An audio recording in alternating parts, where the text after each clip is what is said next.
আজকের মঙ্গল সমাচার সাধু মার্ক ৬ অধ্যায় ১৭ থেকে ২৯ পদ।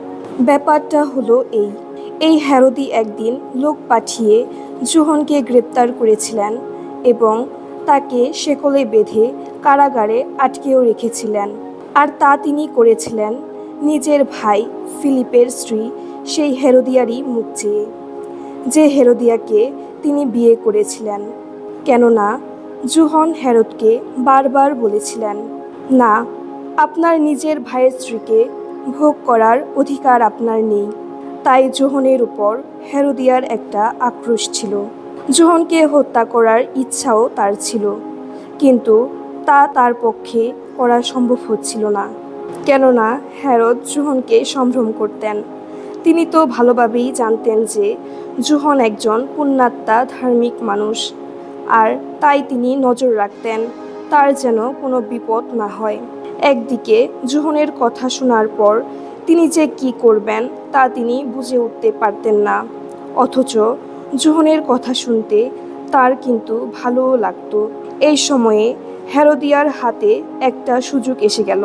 হেরোদ নিজের জন্মদিনে তাঁর যত পদস্থ সভাসদ, যত সেনাপতি এবং গালিলিয়ার যত গণ্যমান্য লোকদের জন্য একটি ভোজসভার আয়োজন করলেন। সেদিন ওই হেরোদিয়ার মেয়ে সভায় নাচ দেখাতে এলো।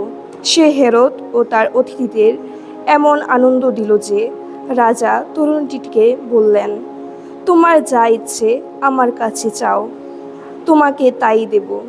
শুধু তাই নয়, তিনি তার কাছে শপথও করলেন, তুমি যা কিছু চাইবে আমি তাই দেব, এমনকি আমার রাজ্যের অর্ধেকটাও দিতে রাজি আছি। মেয়েটি তখন একবার বাইরে গিয়ে তার মাকে জিজ্ঞেস করলেন, বলো কি চাইবো আমি?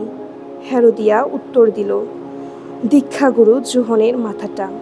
সে তৎক্ষুনি রাজার কাছে তাড়াতাড়ি ফিরে এসে আবেদন জানালো, আমার ইচ্ছা আপনি এক্ষুনি একটাই থালায় করে দীক্ষাগুরু যোহনের মাথাটা আমার হাতে তুলে দিন।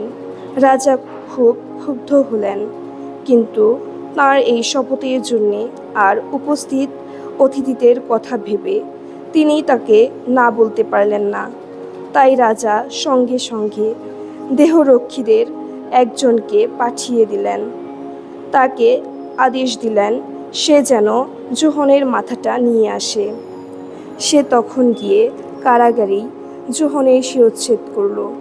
তারপর থালায় করে তাঁর মাথা নিয়ে এসে সেই তরুণীর হাতে তা তুলে দিল, আর সেই তরুণীও আবার তার মায়ের হাতে তা তুলে দিল।